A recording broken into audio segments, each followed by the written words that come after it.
نحمده ونصلي ونسلم على رسوله الكريم اما بعد. الحمدللہ اللہ تعالیٰ کرم اللہ نے ہمیں زندگی میں ایک بار پھر رمضان مبارک کی بہاریں دیکھنے نصیب فرمائی اور اس میں عبادتیں کر کے اپنے گناہوں کو بخشوانے کا اہتمام فرمایا.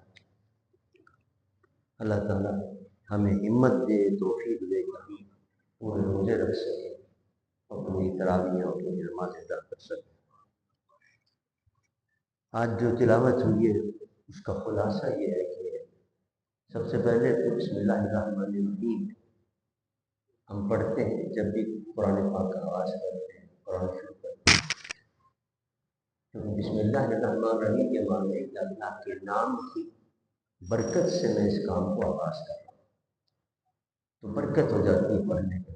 میرے آقا نے بھی فرمایا کہ کل امر اسی بات لم یبدا بسم اللہ. حضور نے فرمایا کوئی کام بھی شروع کرو تو بسم اللہ سے کیا کرو. اگر بسم اللہ جس کام کے شروع کے وقت نہ پڑھی جائے تو وہ کام بے برکتہ ہو جاتا ہے. تو ہم یہ شروع کر رہے ہیں، بڑا اہم کام کر رہے ہیں، قرآن پاک کی تلاوت کر رہے ہیں، تو اس میں برکت حاصل کرنے کے لیے بسم اللہ پڑھی جاتی ہے. قرآن کی سب سے پہلی سورت الحمدللہ رب العالمین سورہ فاتحہ ہے. یہ سورہ فاتحہ جو ہے اس کے کئی نام، ام القرآن بھی اس کو کہتے ہیں، اس کے اور بہت سے نام بھی ہیں. سورہ شفا بھی اس کا نام ہے. سورہ فاتحہ فتح سے نکلا جس کے معنی کھولنے کے، جہاں سے قرآن کھل رہا ہے، قرآن کا آغاز ہو رہا ہے، قرآن کا افتتاح ہو رہا ہے، اس لیے اس کو سورہ فاتحہ بھی کہتے ہیں.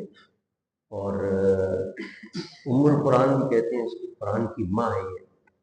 یعنی جتنے قرآن کے مضامین ہیں ان سب کا نچوڑ اور خلاصہ اس صورت کے اندر موجود ہے، اس لیے اس کو قرآن بھی کہتے ہیں. سورہ شفا بھی اس کو کہتے ہیں. اس کو پڑھ کے آدمی کسی چیز پہ دم کر دے تو اللہ شفا عطا فرما دیتا ہے. پانی میں دم کر کے پی لے تو اللہ کو شفا عطا فرما دیتا ہے. اس کا نام سورہ شفا. اس میں اللہ تعالیٰ نے ہمیں مانگنے کا سلیقہ سکھایا کہ اپنے رب سے مانگو تو کس طرح مانگو. الحمدللہ رب العالمین، پہلے اس کی حمد کرو، اس کی تعریف بیان کرو، اس کی شان بیان کرو، مالک یوم الدین، پھر مانگو ایاک نعبد و ایاک نستعین، جس سے مدد طلب کرتے ہیں. پھر مانگنے کا بھی طریقہ بتا دیا کہ جو پیاروں کے راستے ہیں وہ راستوں کو مانگو تاکہ اللہ تبارک و تعالیٰ تمہیں صحیح ہدایت عطا فرمائے. تو لہٰذا یہ ایک مانگنے کا طریقہ بھی ہمیں بتا دیا گیا. دعا سکھائی گئی کس طرح اللہ کے بارگاہ میں دعا مانگی جائے. یہی وجہ ہے کہ نماز کی ہر رکعت کے اندر یہ دعا مانگنے کا حکم ہے، اس کو مانگیں. اس کے بعد سورہ بقرہ شروع ہوتی ہے.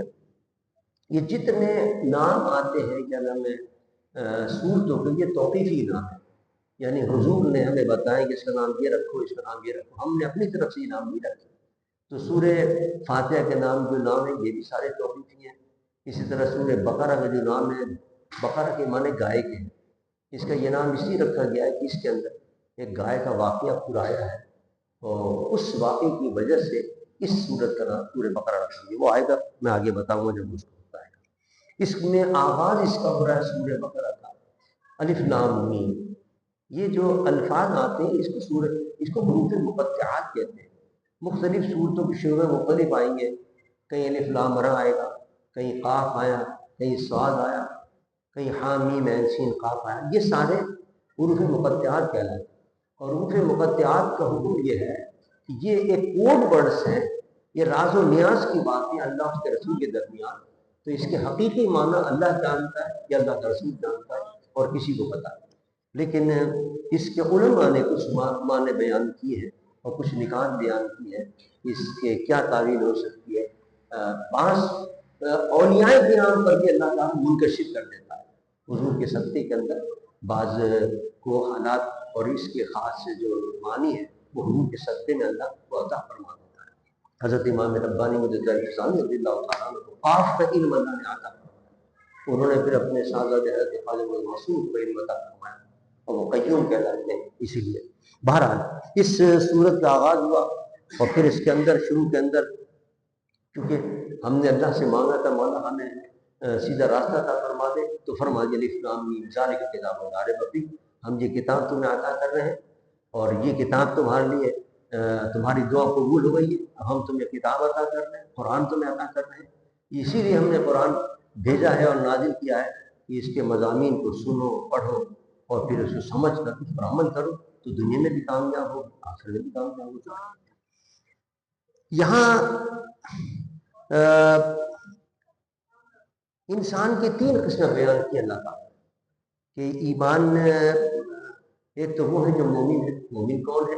اس کی ذکر کر دیا گیا کہ جو غیب پر ایمان لاتے ہیں، جو ہمیں ہماری نظر نہیں آ رہی ہے، اللہ بھی غیب میں ہے، قیامت کب آنے والی ہے وہ بھی غیب کے اندر، دوزخ ہے، جنت ہے، یہ سب غیب کے اندر، تو غیب پر ایمان لانا یہ بھی کیا نام ہے ایمان کا حصہ ہے۔ پھر نماز پڑھنا، زکوٰۃ دینا، آسمانی جتنی کتابیں اللہ نے نازل فرمائی ہیں ان پر ایمان لانا، آخرت پر ایمان لانا کہ ایک دن اٹھنا ہے اور قیامت آئے گی، یہ اس پر جو مانے گا، اس کی تصدیق کرے گا دل سے، تو اس کو کہلاتے ہیں مومن۔ اللہ فرماتا ہے وہ مومن کہلاتا ہے، اور جو ان کو نہیں مانے گا وہ کافر ہوگا، اس کو کافر کہتے ہیں۔ تیسری قسم بیان کی ہے، پہلا قسم ہوئی مومن، دوسری قسم ہوئی کافر، اور تیسری قسم بیان کی گئی ہے اس کے اندر منافق۔ منافق وہ ہے کہ جو زبانی طور پر تو وہ کہتا ہے کہ میں مسلمان ہوں اور میں ان چیزوں کو مانتا ہوں، لیکن دل سے وہ ان چیزوں کو نہیں مانتا۔ جب کافروں میں جاتا ہے تو کہتا ہے میں تمہارے ساتھ ہوں، مسلمانوں میں آتا ہے تو کہتا ہے میں تمہارے ساتھ ہوں۔ ان کو منافق کہتے ہیں۔ ان کی بڑی سخت مذمت کی گئی ہے ان آیات کے اندر، اور بتایا گیا کہ جہنم کے بالکل نچلے گڑھے کے اندر یہ ہوں گے، اس لیے کہ کافر سے اتنا زیادہ نقصان نہیں پہنچتا جتنا منافق سے پہنچتا، کیونکہ وہ مسلمان بن کر اور پھر کیا نام ہے کفر کی باتیں کرتا ہے اور مسلمانوں کو بہکاتا ہے اور ان کو سیدھے راستے سے ہٹاتا ہے۔ یہی وجہ ہے کہ یہاں ایمان والوں کا ذکر 4 آیتوں میں کیا گیا، کافروں کا ذکر 2 آیتوں میں کیا گیا، اور منافقوں کا ذکر پوری 13 آیتیں لائی گئی ہیں ان کے بارے کے اندر، تاکہ مسلمانوں کو اس کی اہمیت کا پتہ چلے کہ کافر سب سے زیادہ خطرناک ہوتے ہیں جو مسلمانوں کو راہ راست ہٹاتے ہیں، ان کو بہکاتے ہیں، ان سے ہوشیار رہنا۔ اب ان کی نشانی بھی بیان کرنی ہے، ہمیں کیسے پتہ چلے گا کہ اس کے دل میں یہ ہے ایمان یا نہیں ہے، یا جھوٹ بول رہا ہے، کیا کر رہا ہے؟ تو اللہ نے اس کی نشانی بیان کر دی اس سورۃ شریفہ کے اندر۔ فرمایا جو منافق ہوں گے وہ ایک تو جھوٹ بولنے والے ہوں گے، وہ لوگوں کو دھوکہ دیں گے، دھوکہ دینے والے ہوں گے، حسد کرنے والے ہوں گے، ایک دوسرے سے حسد کریں گے، کسی کو دیکھ لیں گے کسی نیکی اور کسی کی کوئی اچھی بات دیکھیں گے، حسد کریں گے کہ یہ ان کی بات کیا ہے ختم ہو جائے، پیچھے پڑ جائیں گے۔ ہوں گے تکبر کرنے والے، تکبر کریں گے، اللہ کے احکام کا مذاق اڑائیں گے، اللہ کے احکامات کا مذاق اڑائیں گے، اور فتنہ فساد زمین کے اندر برپا کریں گے، اور یہ اہل ایمان کا مذاق اڑائیں گے۔ یہ کوئی مومن جو کامل لوگ ہیں، جو اولیاء ہیں، جو اللہ کے ولی ہیں، جو علماء ہیں، ان کو کیا کریں گے؟ یہ داڑھی والے جا رہے ہیں، یہ جناب یہ بڑے مومن اپنے آپ کو کہلاتے ہیں، مطلب مذاق اڑائیں گے۔ یہ نشانی اللہ نے بیان کی ہے منافق۔ اب ہمیں بھی دیکھنا چاہیے ہمارے اندر تو کہیں خدا نخواستہ یہ بیماریاں نہیں ہیں، اگر یہ بیماریاں ہیں تو سمجھ لیں کہ منافقین کے ہم بھی گروہ کے اندر کہیں ہاتھ تو نہیں ہے، توبہ کرنا چاہیے اللہ کی بارگاہ کے اندر، اور ان عادتوں سے اپنے آپ کو بچانا چاہیے کہ ہم بھی منافقوں میں شامل نہ ہو جائیں۔ یہ منافقوں کا اللہ نے نشان دیا۔ اس کے بعد بنی اسرائیل کی نعمتوں کا ذکر کیا جا رہا ہے، کیسی کیسی اللہ نے ان کو نعمتیں عطا فرمائی تھی اور کیسے کیسے کرم ان کے اوپر کیے تھے۔ اللہ فرماتا ہے میں نے نبی ان کے اندر بھیجے، سب سے بڑا کرم تھی کیا، کئی 100 نبی آئے ان کے اندر، اور اس کے بعد پھر جب حضرت موسیٰ کا زمان آیا، فرعون دشمن ہو گیا ان کا، سینکڑوں نہیں ہزاروں کی تعداد میں بچے اس نے قتل کروا دیے، جہاں لڑکا ہوتا تھا وہ قتل کروا دیا کرتا تھا۔ اور اس کے علاوہ کیا نام ہے اللہ فرماتا ہے کہ جب حضرت موسیٰ ان کو لے کے گئے تو جنگل کے اندر کھانا پانی نہیں تھا، اللہ سے دعا کی انہوں نے تو من و سلوہ آسمان سے اترا کھانا ان کے لیے، بنی اسرائیل کے لیے، اور پانی کی ضرورت پیش آئی، حضرت موسیٰ نے عصا مارا تو 12 چشمے جاری ہوئے۔ آج بھی وہاں مصر کے اندر وہ جگہ موجود ہے جہاں سے وہ چشمے جاری ہیں، اس میں سے جب گیا تھا مصر تو پانی بھی لے کے آیا تھا۔ تو اللہ فرماتا ہے کیسی کیسی نعمتیں ہم نے ان کو عطا فرمائی ہیں، لیکن افسوس انہوں نے اس نعمت کو قدر نہیں کی بلکہ ناشکری، اور ناشکری بھی ایسی انبیاء کو قتل کرنا شروع کر، انبیاء کو قتل کیا ہو، حق کو چھپایا انہوں نے، ایک بچڑا دیا اور بچڑے کی پوجا کرنی شروع کر دی، بچڑے کو خدا مان کر اس کی عبادت کرنی شروع کر دی، اور کیا نام ہے حق کو چھپانے لگے، حق ظاہر کرنے کے بجائے توریت میں، زبور میں، انجیل میں جو حق آئے ہیں ان کو وہ چھپایا کرتے تھے، بتاتے نہیں تھے کہ اس کے اندر کیا حق باتیں آئی ہیں اس کے اندر۔ اور حرص کرتے تھے، طمع اور لالچ کرتے تھے، متکبرانہ انداز کا تکبر کا عالم یہ تھا۔ اللہ نے فرمایا جب بیت المقدس میں داخل ہو تو سر کو جھکا کے جاؤ، بجائے سر کو جھکا کے جناب اپنے اکڑتے ہوئے اس کے اندر داخل ہوئے اور مذاق کرتے ہوئے اللہ کے نے جو احکامات دیے تو ان کے مذاق کرتے ہوئے داخل ہوئے، تو پھر اللہ تبارک و تعالیٰ نے ان پر عذاب نازل فرمایا۔ تو اللہ نے یہ واقعات اس لیے سنائے جاتے ہیں کہ مسلمان جو ہے وہ بھی کہیں بنی اسرائیل کی طرح حرکتیں نہ کریں، اللہ کی بارگاہ کے اندر تواضع کی ساری تیاری کریں، اس کے احکامات کا مذاق نہ اڑائیں، اس کے احکامات پر عمل کریں، اس کی ناشکری نہ کریں۔ ان سے زیادہ اللہ نے تمہیں نعمتیں عطا کی تو تم بھی اسے ناشکری کر کے اللہ کی ناشکری نہ کرو، ورنہ یہ نعمتیں چھن جائیں گی جو اللہ نے تمہیں عطا فرمائی۔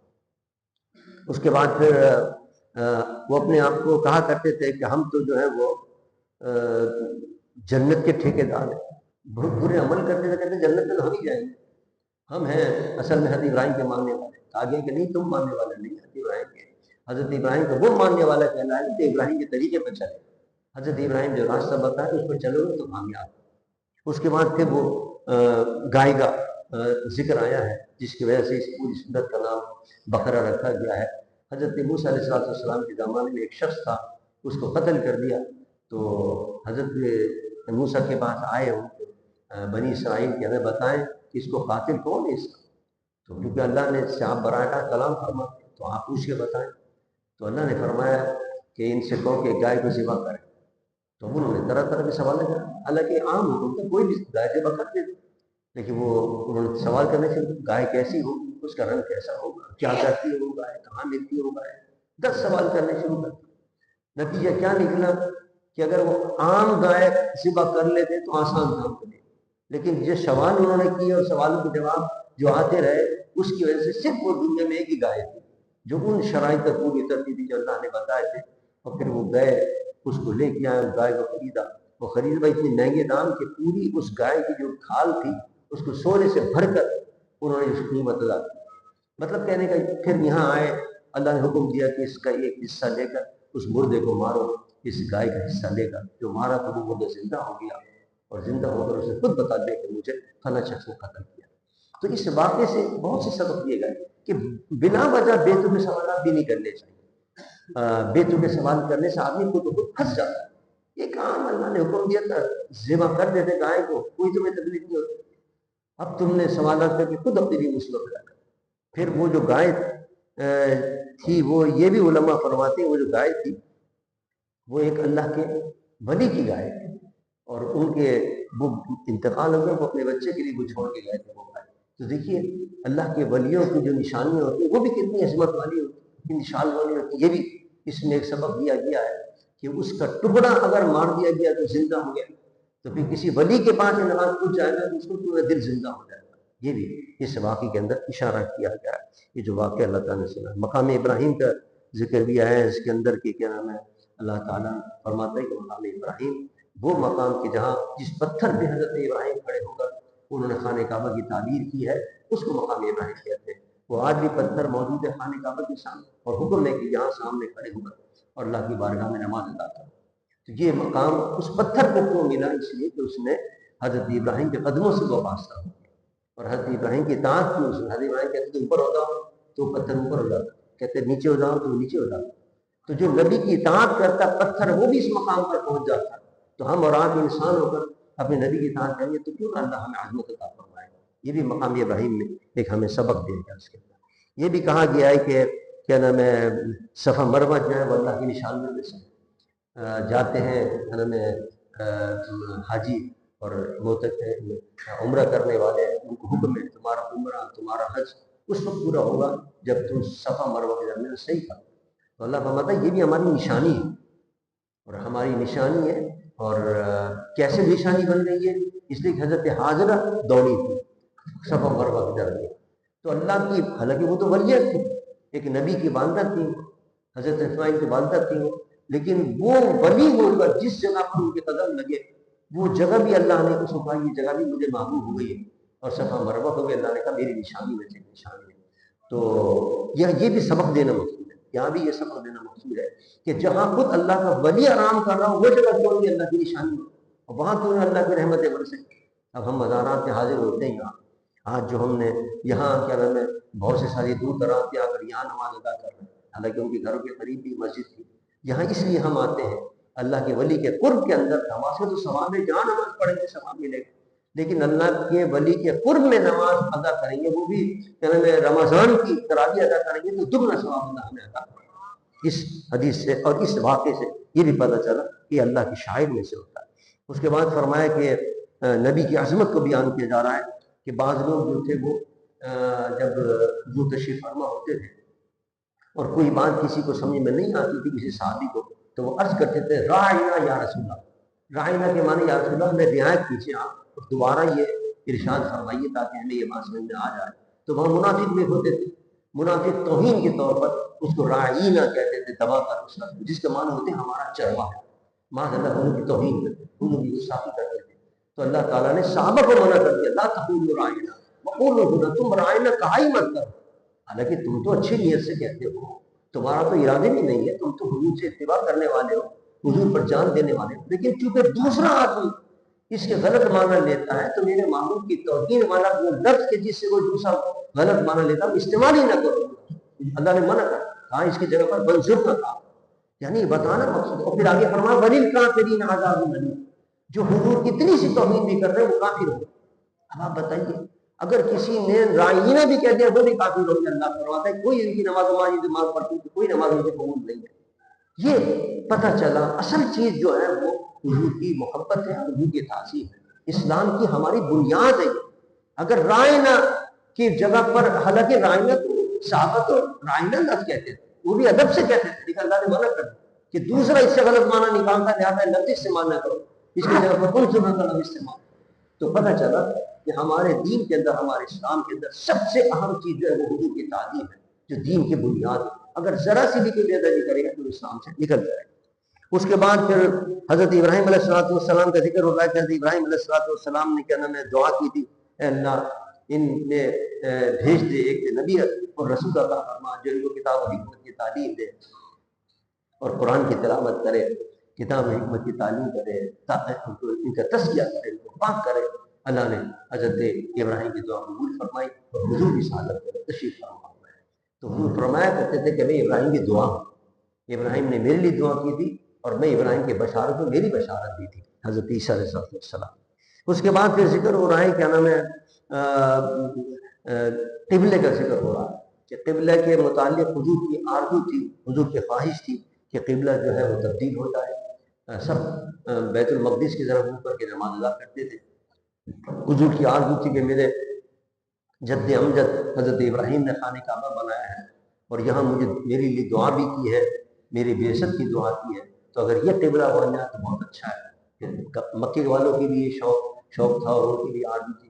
تو اللہ تبارک و تعالیٰ نے فرمایا معبود، حالانکہ حضور نے زبان سے نہیں کہا اور زبان سے دعا نہیں کی، بس صرف اٹھا کر اپنی نگاہ کو آسمان کی طرف دیکھتے تھے کہ شاید کوئی وہیں آ جائے. اس کے بعد شاید کوئی وہیں آ جائے.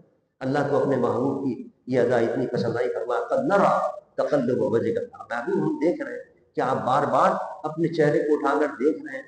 ہم آپ کی وجہ سے، آپ کی رضا کے لیے قبلہ تبدیل کر دیتے ہیں اور کعبہ کو قبلہ بنا دیتے ہیں. کیوں بنا رہے ہیں؟ اب دیکھیں کتنے حضور کی عظمت ظاہر ہو رہی ہے، شان ظاہر ہو رہی ہے. فَلَنُوَلِّيَنَّكَ قِبْلَةً تَرْضَاهَا، تردا کی لفظ غور کیجئے. اللہ فرماتا ہے معبود ہم نے یہ قبلہ اس لیے تبدیل کر دیا کہ آپ راضی ہو جائیں. یعنی آپ دیکھیں دنیا میں جتنے بڑے بڑے اولیاء گزرے، اقوام گزرے، حتیٰ کہ نبی گزرے، انہوں نے عبادتیں کی کیوں کہ اللہ راضی ہو جائے. اور یہاں اللہ فرماتا ہے کہ تو راضی ہو جائے محبوب ہم سے. بہت بڑا مقام ہے، اللہ نے اپنے محبوب کو بڑا بلند مرتبہ عطا فرمایا.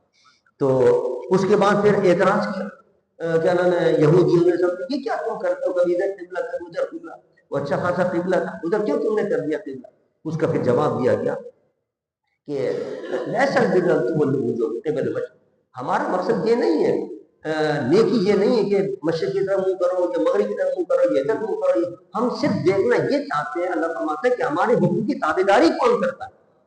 ہم صرف تابعداری دیکھنا چاہتے ہیں کہ ہم نے جب حکم دیا تھا کیا نام ہے بیت المقدس کا، تو وہاں سے لوگوں نے سیدھا کرنا شروع کر دیا، اس طرف منہ کر دیا. اور جب ہم نے حکم دیا کہ نہیں اب خانہ کعبہ کے منہ پر تو سب اس طرف بولتے، بس ہم ان کی یہ ادا دیکھنا چاہتے ہیں کہ ہمارے حکم کی کوئی تعمیل کرتا ہے یا نہیں کرتا۔ اور نا مشرق و مغرب ہر جگہ اللہ موجود ہے، جہاں چاہے رخ کر کے انسان نماز پڑھ سکتا ہے، لیکن ہم نے جو قبلہ تبدیل کیا اللہ فرماتا ہے اس کی حکمت یہ کہ ہم تمہاری وفاداری کو دیکھنا چاہتے ہیں، ہم تمہاری اطاعت فرما برداری کو دیکھنا چاہتے ہیں۔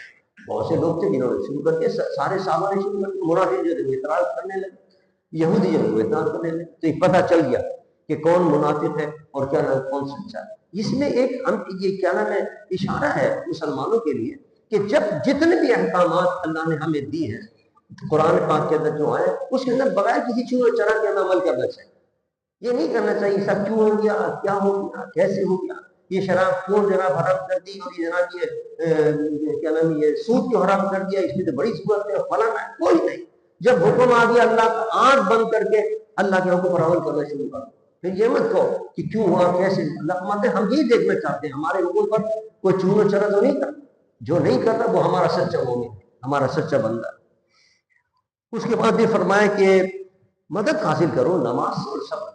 انسان پر غم آتے ہیں، پریشانی آتی ہیں، مشکلات آتی ہیں، اس کے حل کا نسخہ بتایا قرآن نے کہ جب بھی کوئی پریشانی آئے، جب بھی کوئی مشکل آئے فوراً نماز کے لیے کھڑے ہو، نماز پڑھو گے انشاءاللہ تمہارے دل کو سکون بھی ملے گا، اطمینان ملے گا، وہ مسئلہ بھی حل ہو جائے گا آسان۔ یہ مشکلات کے حل کرنے کا بڑا بہترین نسخہ، ضروری نسخہ قرآن بتا رہا ہے کہ نماز سے اور صبر سے مدد حاصل کرو۔ اس کے بعد فرمایا کہ رمضان کے لیے فرمایا کہ رمضان کا جو مہینہ ہے وہ اس لیے ہم نے عطا کیا ہے کہ اس کے اندر ہم نے قرآن نازل کیا ہے، اس میں ہم نے تمہارے لیے روزے رکھے، تمہارے لیے روزے فرض کیے، اس کے اندر روزے رکھو، تم پر فرض کیے گئے۔ روزے کیوں فرض کیے گئے اس کی حکمت بتا دی گئی، یہ اس لیے فرض کیے گئے تاکہ تمہارے تقویٰ پیدا۔ اب ہم لوگ بہت سے روزے نہیں رکھیں گے، اپنے کیا نام چھوڑ دیں گے کسی نہ کسی بہانے کے ساتھ، میں بیمار ہوں یہ ہوں، ارے یہ تو اللہ نے اس لیے عطا کیا تھا کہ تمہیں تقویٰ اللہ عطا فرمائے۔ اور پھر سب سے بڑی بات یہ کہ ہمارے صاحب رحمۃ اللہ نے جو کتاب لکھی اس کتاب کو پڑھیں کہ اس سے دنیاوی، دینی، ظاہری، باطنی، جسمانی، روحانی بے شمار فوائد حاصل ہوتے ہیں، بیماریاں دور ہو جاتی ہیں اس سے تمام کی تمام اگر انسان روزہ رکھے۔ لہٰذا روزہ نہیں چھوڑنا چاہیے، روزہ پابندی کے ساتھ رکھے انسان رمضان، کیونکہ اس کے لیے ان دو چیزوں کے لیے وعدہ کیا گیا کہ جس نے حضور فرماتے ہیں جس نے رمضان کو روزے رکھے اور جس میں کھڑے ہو کر عبادت کی، اس سے تراویح مراد اور 4-5 وقت کی نماز مراد ہے۔ حضور فرماتے ہیں دونوں کام کر کے اس کے پچھلے سارے گناہ اللہ معاف فرما دے۔ تو میں سمجھنا چاہیے اس رمضان کو یہ دونوں عبادتوں کے اندر کوئی کسر نہیں چھوڑنی چاہیے، پابندی کے ساتھ ادا کرنی چاہیے۔ اس کے بعد فرمایا گیا کہ یہ کیا نام ہے حلال چیزیں ہم نے تو مالی پیدا کی، حلال چیزیں کھاؤ، لیکن حرام کون کون سی چیزیں ان سے بچو، وہ بتا دیا گیا کون کون سی چیز حرام ہے۔ فرمائے کہ کیا نام ہے مردار جو ہے وہ حرام، تو مردہ چیز پڑی ہوئی ہے، مری ہوئی مرغی پڑی ہوئی ہے، مرا ہوا بکرا پڑا ہوا ہے، یا غیر شرعی طور پر اس کو حلال کیا گیا وہ بھی مردار کہلاتا ہے۔ تو یہ جو مردار ہے اسے مت کھاؤ، حرام ہے مردار کا کھانا۔ والدم، اسی طرح فرمایا خون جو نکلتا ہے وہ بھی حرام ہے، کپڑے پہ لگ جائے، کہیں لگ جائے، کپڑا ناپاک ہو جاتا ہے، نہیں اس کو پی سکتے ہیں، نہ اس کو جناب چکھ سکتے ہیں، حرام ہے خون بھی۔ اسی طرح خنزیر، کہا کہ خنزیر جو ہے وہ بھی اور گوشت، اس کی تو ہر چیز بال ہے، اس کے ناخن ہے، کوئی چیز بھی پاک نہیں ہے اس کی، وہ نجس عین ہے اسے۔ اسی طرح فرمایا وما اہل لغیر، کہ اللہ کے غیر اللہ کا نام جس پر لے دیا گیا ہو وہ بھی حرام ہو جاتا ہے۔ اس سے مراد یہ ہے کہ ذبح کے وقت، اگر ذبح کے وقت کسی جانور پر غیر اللہ کا نام لے دیا جائے تو وہ حرام ہو جائے۔ اب ذبح کر رہے ہیں آپ اور ذبح کرتے وقت آپ بسم اللہ اکبر کی بجائے کہہ دیتے ہیں نہیں صاحب میں تو کسی غوث پاک کے نام پہ ذبح کر رہا ہوں، حرام ہو گیا۔ یا میں کہنا ہے حضرت خواجہ بہاؤالدین نسبند کے نام پہ ذبح کر رہا ہوں، حرام ہو گیا۔ لیکن اس سے پہلے اگر آپ کوئی نام لے دے تو پھر وہ حرام نہیں ہوتی چیز۔ مثلا آپ کہتے ہیں صاحب یہ جو بکرا لیا ہے بھائی یہ کس کا بکرا ہے؟ بھائی یہ تو عمر کا بکرا ہے، یہ تو خالد صاحب لے کے آئے ان کا بکرا ہے۔ اب آپ نام لے رہے ہیں اس کے اوپر خالد، تو کیا بکرا حرام ہو گیا؟ نہیں بھائی یہ بکرا کیوں آیا، بھائی یہ بکرے کیوں آیا، بھائی یہ عقیقے کا بکرے ہیں، بھائی فلاں کے 2 بچے پیدا ہوئے ہیں ان کے لیے ہم جانا بکرے کو ذبح کر، تو کیا وہ حرام ہو گیا بکرا؟ نہیں ہوا۔ ذبح سے پہلے اگر آپ کچھ بھی نام رکھیں اس کا، کوئی نام لیں اس کے لیے اس بکرے کے اوپر کہ فلاں کا بکرا ہے، حضرت غوث پاک کے لیے میں لے آیا ہوں کہ ان کو ثواب پہنچاؤں گا اس کو ذبح کر کے، حضرت اپنے مرشد سے لے کے آیا ہوں بکرا ان کو ثواب پہنچاؤں گا، منت مانی تھی میں نے اس کے لیے میں لے کے آیا ہوں، کچھ بھی آپ لے لیں اس کا نام وہ حرام نہیں ہوتا۔ اسے فرمایا ما اہل لغیر اللہ، اس کے معنی یہ کہ ذبح کے وقت اگر نام لو گے تب حرام، ورنہ تو انسان نام ہی نہیں لے سکتا۔ بقرعید کے اندر کہتے ہیں بھائی یہ کس کا بکرا ہے، یہ قربانی کا کون لائے گا، یہ کس کا بکرا؟ کہتے ہیں صاحب وہ فلاں حاجی صاحب لے کے آئے، تم حاجی صاحب کا بکرا، تو کہ حرام ہو گیا، غیر کا نام آ گیا نا، اس کو بندہ پہنچتا غیر کا نام ہے۔ تو غیر کے نام سے مراد یہ کہ ذبح کے وقت اگر کوئی اللہ کے علاوہ بسم اللہ اللہ اور نام لے گا، کسی کا بھی نام لے تو حرام ہے۔ ذبح کے وقت صرف اللہ کا نام لینا چاہیے، لیکن اس سے پہلے اگر آپ نے کوئی بھی کسی کے لیے نام مختص کر دیا تو وہ حرام نہیں ہوتا۔ اللہم صلی علی سیدنا محمد وعلی سیدنا محمد وبارک وسلم۔ ربنا تقبل منا انک انت السمیع العلیم وتب علینا انک انت التواب الرحیم۔ اے رب کائنات، رمضان کے مہینے سے اس کی برکتوں سے مالا مال فرما۔ اے اللہ ہمیں اس میں عبادتیں کر کے اس کا حق ادا کرنے کی توفیق عطا فرما، روزے رکھنے کی، نماز جماعت سے پڑھنے کی، تراویح پڑھنے کی توفیق عطا فرما۔ یہاں جو ساتھی دور دراز سے آتے ہیں نماز ادا کرنے کے لیے، تراویح ادا کرنے کے لیے، تیرے ولی کے قرب میں آتے ہیں، اللہ اس ولی کی بھی خاص رحمتیں اور برکتیں عطا فرما، اور ان کی قرب کی برکتیں بھی ہمیں عطا فرما، اور ان کے صدقے کے اندر ہماری عبادتوں کو قبول فرما لے اور ہماری تراویح کو قبول فرما۔ اے اللہ اس رمضان کے اندر ہر چھوٹی سے چھوٹی عبادت کا بھی زیادہ ثواب ہوتا ہے، جزائے کہ ہم یہ علم حاصل کر رہے ہیں، اس کا تو بہت بڑا ثواب ہے۔ اے اللہ ہمیں اس کا بھی ثواب عطا فرما، جو ہم نماز کے بعد بیٹھ کے تیرے قرآن کی معنی سنتے ہیں اور اس پر ہمیں عمل کرنے کی بھی توفیق عطا فرما، اور ہماری اس کی عبادتیں آسان فرما دے۔ وصلی اللہ تعالی علی خیر خلقہ ومن رشی وزینۃ فرشی محمد وعلی وصحبہ اجمعین برحمتہ